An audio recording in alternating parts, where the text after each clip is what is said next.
تو آج بھی شیطان آدم زادوں کا لباس ہی اتارتا ہے۔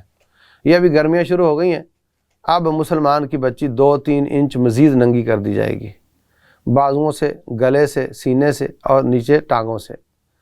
ہر سال شیطان ایک ڈیزائن دیتا ہے کہ اب اس طرح کی تمہاری بچی نظر آنی چاہیے۔ وہ ڈیزائن سب ڈیزائنروں کی طرف سے ہوتا ہوا مل مالکان کی طرف جاتا ہے، وہاں سے پرنٹ ہو کر ہر دکان پر وہ سجا ہوتا ہے، ہر وہ سائن بورڈ پہ لگا ہوتا ہے کہ ہم چاہتے ہیں کہ اس گرمی میں آپ کی بچی اس طرح نظر آئے۔ تو وہ اس کا آرڈر ہے، وہ چلتا ہے۔ اور ہمارا مسلمان پیسے دے کر اپنی بیوی بچی کو بھیج دیتا ہے کہ میں یہاں باہر فیس بک دیکھتا ہوں اور آپ جاؤ جا کے خریداری کر کے آ جاؤ۔ اس کی پاک تنخواہ سے بے حیائی والے کپڑے خرید کر آتی ہے اور آ کر پہن کر شیطان کو خوش کرتی ہے۔ اللہ تعالیٰ فرماتے ہیں یا بنی آدم، 3 دفعہ یہاں یا بنی آدم کہا۔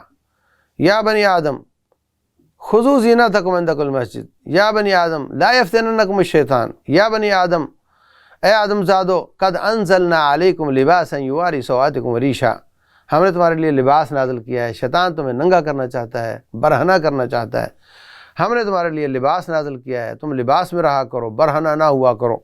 تو یہ والی آیات شروع میں اللہ تبارک و تعالیٰ نے بیان کی ہیں۔